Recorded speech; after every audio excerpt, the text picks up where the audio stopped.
Eh bien, salut à tous les amis, j'espère que vous allez bien. Écoutez, moi ça super. Aujourd'hui on se retrouve pour une toute nouvelle vidéo, et oui, sur l'actualité du FC Barcelone. Parce que oui, malheureusement hier, je vous ai pas fait de vidéo parce que j'avais tout simplement pas le temps. Et c'est vrai que d'après ce que j'ai recherché aujourd'hui, l'actualité aujourd'hui, voilà quoi, c'est pas si ouf que ça. Mais bon, il y a quand même des trucs assez intéressants, notamment les premières tribunes, du moins les premiers sièges du Camp Nou les amis, où on va réagir à ça, c'est juste exceptionnel. Et plein d'autres infos mercato, donc vraiment restez bien jusqu'à la fin de la vidéo, parce que si toi derrière ton écran tu es fan du FC Barcelone et que tu aimes bien les chaînes un petit peu actualité etc, tu es tombé tout simplement sur la bonne chaîne. Donc n'hésite pas à t'abonner et à surtout rester jusqu'à la fin tout simplement de la vidéo. Merci en tout cas aux 5 derniers tout simplement abonnés qui se sont abonnés à ma chaîne YouTube, merci à vous. Donc si toi aussi derrière ton écran tu veux voir ton pseudo s'afficher sur l'écran, il faut juste s'abonner. Donc je vous fais confiance les amis. Vous savez quoi, sur ce j'arrête de parler, on passe intro et on commence par l'info numéro 1, c'est parti.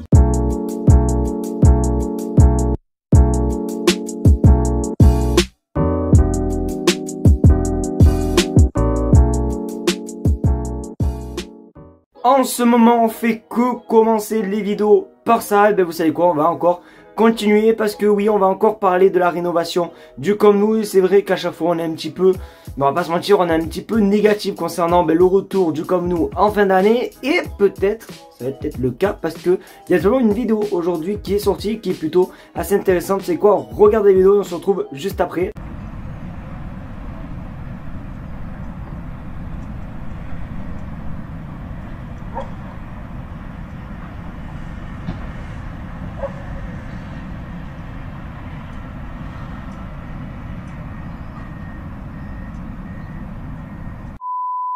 Du coup, comme vous avez pu l'apercevoir, oui, ils ont commencé tout simplement à mettre les sièges. Alors sur la vidéo, je crois qu'il n'y en a pas beaucoup, mais regardez ces images sur votre écran, et oui, ça commence à sentir le retour. Déjà, juste quand j'ai vu cette image, les gars, honnêtement, du moins ces deux images, je vous jure, ça m'a fait quand même quelque chose. Je me dis, là en fait, ils sont en train d'installer les sièges là où je vais peut-être être assis dans quelques mois. Donc juste pour ça, je suis juste heureux. Donc n'hésitez pas à dire ce que vous en pensez, vous les amis, mais juste de voir des sièges, je vais pas vous mentir, je deviens de plus en plus positif concernant le Camp Nou. Donc on va voir en tout cas quand est-ce que le Camp Nou va être de retour, mais ça sent super bon son retour.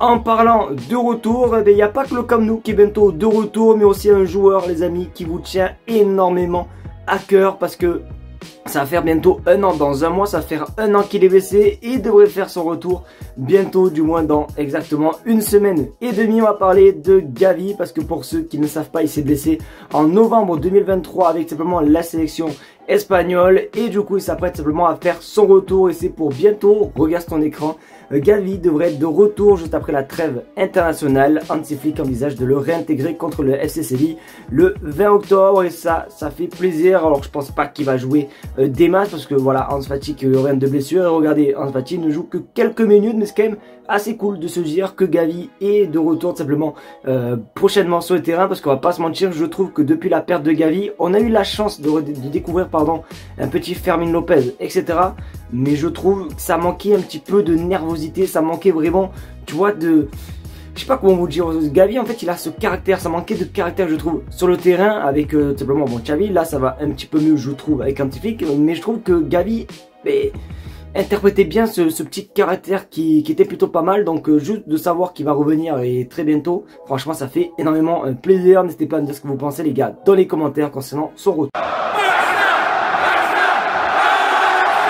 Ah les amis, ça me tient quand même un petit peu à cœur. Bon, j'ai un petit peu les yeux qui piquent, alors c'est pas pour pleurer, hein, vous inquiétez pas, mais ça me tient quand même énormément à cœur, parce que c'est vrai que durant les jours où j'ai pas fait de vidéo, on a appris quand même une triste nouvelle, la retraite simplement de Andrés Iniesta. Et aujourd'hui se tenait simplement la cérémonie les amis, un petit peu d'adieu au football à Barcelone, et il a eu voilà forcément comme chaque départ de légende, hein, comme Puyol, même Xavi etc, il y a eu forcément une petite conférence de presse etc avec tous les gens du club. D'ailleurs il y a une vidéo, je peux pas vous la montrer malheureusement, mais à la fin les amis, tout le stade, du moins tout le stade, toute la pièce ce qui se lève, qui applaudit, c'était juste magnifique. Mais durant cette petite, comment on peut dire, cette petite séance d'adieu, si je peux me permettre de dire ça, du coup il a dit des petites phrases qui sont quand même assez intéressantes, parce que forcément il y a le Andrés Iniesta joueur, mais il y a le futur d'Andrés Iniesta. Et regardez ce qu'il a dit: j'aimerais revenir au Barça à un moment donné, je veux je veux pas juste le dire.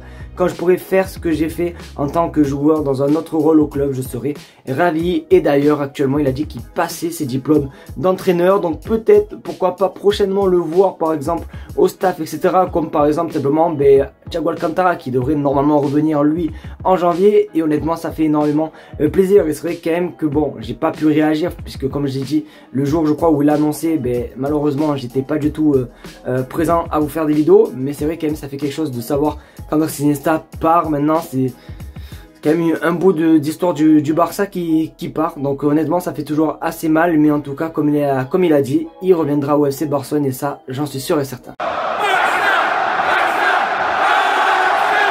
Franchement, depuis que le LOSC a tapé le Real Madrid en Ligue des Champions, je sais pas qu'est-ce qui se passe, mais il y a quasiment tous les joueurs du LOSC qui vont être des joueurs du Barça. C'est une dinguerie. Après avoir vu tout simplement que Jonathan David avait fait des déclarations, etc. Et en plus, il était libre et peut-être une possibilité qu'il vienne au Barça.